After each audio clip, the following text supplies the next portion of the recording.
Black people have been murdered by government officials since the day we were no longer property. Black people have been murdered by government officials since the day we were no longer property. So please don't talk to me if you believe this is just a coincidence. Why is this so hard to believe that black men are innocent?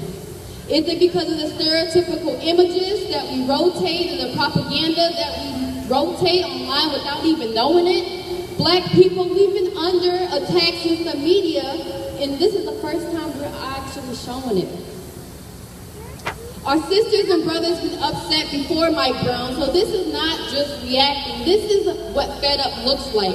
This is beyond Ridge, this is beyond Rant, this is beyond Trayvon and Oscar Grant. This is black people. I'm tired of being divided and unequal. This is black people. I'm tired of being divided and unequal. This is what black women seeking freedom. This is a black woman seeking freedom. But what is freedom when we live in capitalism?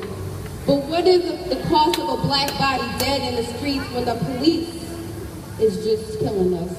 What is the cost of real unity where our kids are free from the pains of police brutality? What is it going to take? What is the real question we have to all face? Thank you.